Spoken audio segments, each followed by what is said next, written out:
네, 그러면 말씀드린 대로 한부모 가정의 양육비 문제를 해결하기 위한 활동을 해온 단체죠. 양육비 해결 총연합회 이영 대표와 몇 가지 더 얘기를 해보겠습니다. 어서 오십시오. 네, 안녕하세요. 예, 앞서 이제 리포트에 나온 대로 2심 재판부가 이제 사이트 운영자에게 이제 1심에서는 무죄였는데 2심에서 이제 유죄로 뒤집혔단 말이죠. 예, 네. 어떻게 보셨습니까? 이게 지금 1심과 그 새로운 그 사실이 있었던 일이 아닌데 결과가 완전히 바뀌었어요. 1심과 2심의 차이는 관점의 차이라고 봅니다. 예. 이게 이제 범죄 아동을 학대하는 범죄로 인한 피해에 대한 신상 공개에 관한 이제 충돌이었는데요. 아동 학대 문제로 봤느냐, 그리고 이것이 그 개인의 인격이 더 중요한 문제였느냐, 이런 부분에 대해서 관점에서 차이가 이제 비롯됐다고 봅니다. 예. 사실적시 명예훼손에 관한 재판이었는데요. 이게 이제 피해를 받은 사람들의 입장에서는 이 사실적시 명예훼손도 악법이 될 수 있다라는 것을 이제 명확하게 알게 된 사건이죠. 예. 앞으로는 이런 방향에 대해서 좀 바뀌어야 되는 문제에 대해서 이제 대법원에서 다시 한번 판단을 받아봐야 되는 문제가 됐습니다. 예, 상고를 하실 예정이고. 네.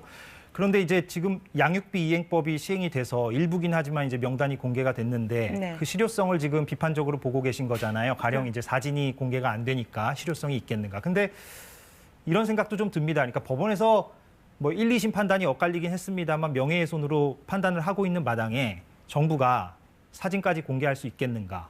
예, 어떻게 답을 주시겠습니까? 아까 말씀드린 것처럼 이거는 관점의 차이였고, 이게 만약에 명백하게 죄였다면 1심과 2심이 달랐을 수가 없잖아요. 이제 이게 관점의 차이였고 사회가 예. 추구하는 가치의 방향의 이제 차이를 재판부가 각각 달라서 일관적이지 않았었는데, 이 부분을 정부가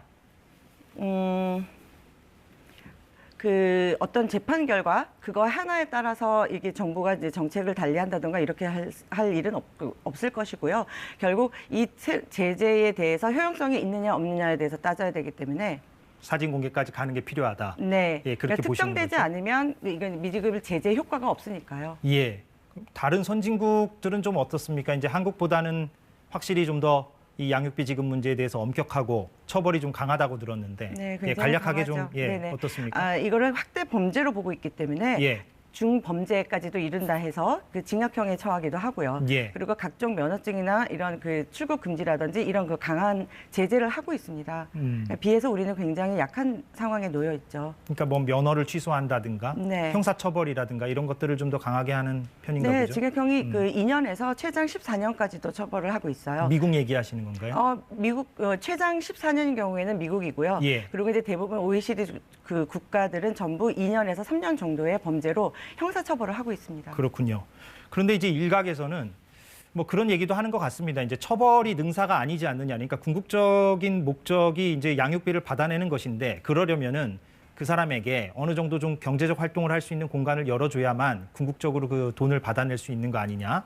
이렇게 얘기하는 사람들도 있는 것 같은데 어떻게 네. 재반론을 좀 주시겠습니까?